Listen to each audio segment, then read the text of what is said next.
Ayan. Go. Ano yun? Okay Dati na. Ano yun? Ano yun? Okay lang. Okay. So, ngayon, mag-discuss po tayo na end time updates. Yung una po, yung global food crisis na nangyayari, it will continue to accelerate daw as UN warns that some of the poorest areas of the world have zero harvest left. Parang dito sa Pilipinas, nagsastart na eh. So, according to the UN, someone is dying from starvation every few seconds. So, imagine niyo, may isang tao every second na namamatay sa buong mundo.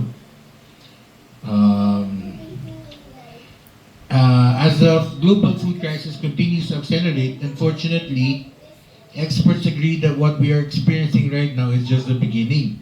So, umpisa pa lang itong nararamdaman nila. Kasi yung land daw is being degraded at a staggering pace. Paano? Dahil yung El Nino, di ba yung tagtuyo? Hindi nakapag-produce ng mga veggies, yung mga produce. Tapos at the same time, kung walang produce, walang makakain yung mga animals. So, affected lahat. Excuse me. So, in the Bible, a relevant warning regarding the situation described can be found in James 5:1-5. Sa 5, come now, you rich, weep and howl for your miseries that you are coming upon you. 2,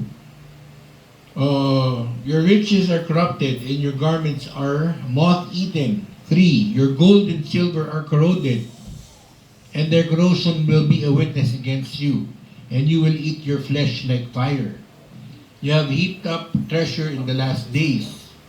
Indeed, the wages of the laborers who mowed your fields, which you kept back by fraud, cry out, and the cries of the reapers have reached the ears of the Lord of Sabbath. 5, you have lived on the earth in pleasure and luxury. You have fattened your hearts, and as the day of slaughter, parang pinagandaan yung katapusan nila, you know?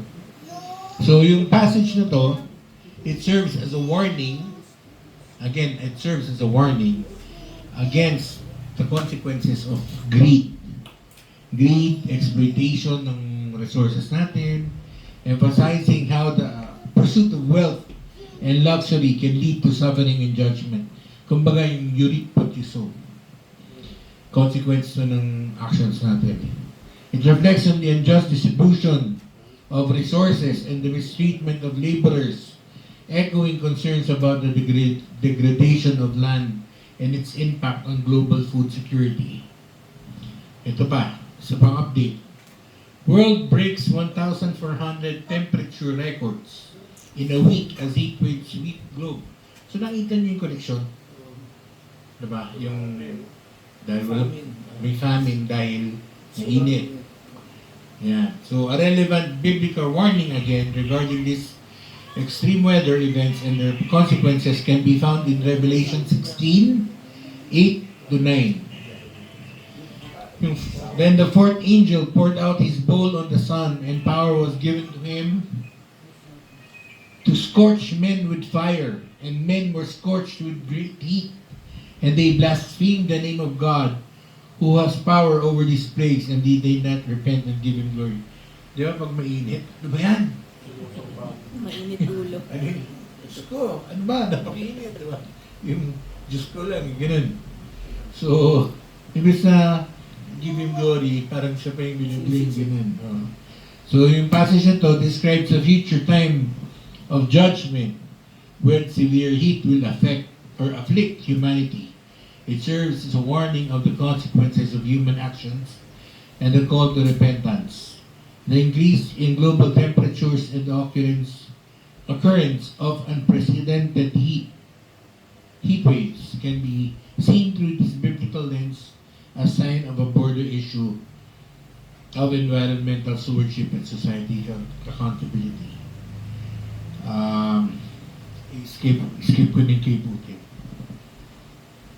Earth's rotating core. Yan, inner core. Earth's core, alam niyo yun, diba?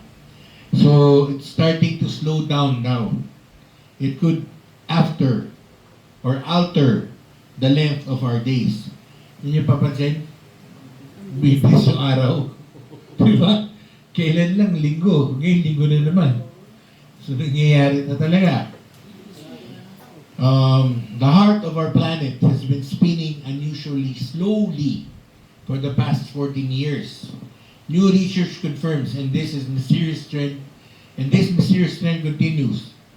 It could potentially lengthen the Earth's days. Through the effects would likely be imperceptible to us. The Earth's inner core is roughly a moon-sized chunk of solid iron and nickel that lies more than 3,000 miles. That's 4,800 kilometers. Below our feet, it is surrounded by an outer core. The Earth's core, the outer core. A super hot layer of molten metals, similar to those in the inner core, which is surrounded by a more solid sea of molten rock known as the mantle and the crust. So, biblically, ito naman yung verse, Isaiah 24:19 to 20. The earth is violently broken. The earth is split open. The earth is shaken exceedingly. The earth shall reel to and fro like a drunkard, and shall totter like a hot.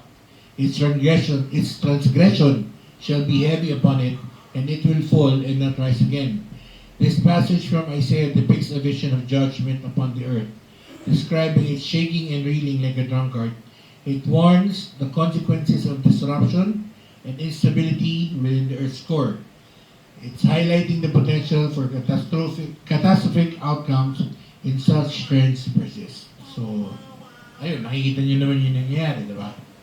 So, stay tuned for more end time prophecies next Sunday. Maraming salamat po.